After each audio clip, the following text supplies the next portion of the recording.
தங்கியிருக்கக்கூடிய அதிமுக எம்எல்ஏக்களுடன் அதிமுக பொதுச் செயலாளர் எடப்பாடி பழனிசாமி சந்தித்திருக்கிறார். கூடுதல் தகவலுடன் நம்முடைய சிறப்பு செய்தியாளர் இளமுதன் விவரம் என்ன?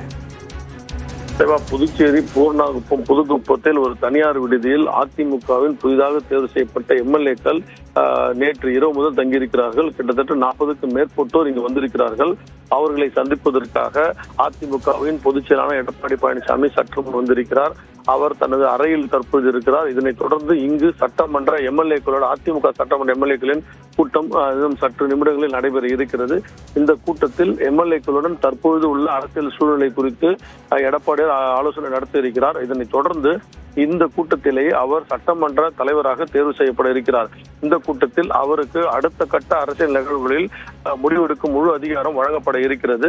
இந்த கூட்டத்தில் அதே நேரத்தில் ராஜ்யசபா எம்பியாக இருந்த சி.வி. சண்முகம் இதற்கான ஏற்பாடுகளை செய்த நிலையில் அவர் இன்று மதியம் புதுச்சேரியிலிருந்து புறப்பட்டு டெல்லி சென்றிருக்கிறார். அவர் தனது எம்பி பதவியை ராஜினாமா செய்வதற்காக சென்றிருப்பதாக கூறப்படுகிறது. அதேபோல் பாஜகவின் மேலிட பொறுப்பாளர்களை சந்திப்பார் என்று கூறப்படுகிறது. இந்த நிலையில் தான் இந்த கூட்டம் இன்னும் சற்று நிமிடங்களில் நடைபெற இருக்கிறது. இந்த கூட்டத்தில் அதிமுக முக்கிய நிறுவனமான விஜயபாஸ்கர், OS மணியன், தலவாய் சுந்தரம், சொரவூர் ராஜேந்திரன், பண்ருட்டி எம்எல்ஏ மோகன் மற்றும் எம்எல்ஏக்கள் கலந்து கொண்டிருக்கிறார்கள். புதுச்சேரியோட அதிமுக மாநில செயலாளர் அன்பழகன் மற்றும் நிர்வாகிகள் அனைவரும் கலந்து கொண்டிருக்கிறார்கள். இந்த தனியார் விடுதி முழுவதும் அதிமுகவின் நிர்வாகிகளாலும் தொண்டர்களால் நிரம்பி இருக்கிறது. இன்னும் சற்று நிமிடங்களில் அதிமுக நிர்வாகிகள் கூட்டம் நடைபெற இருக்கிறது.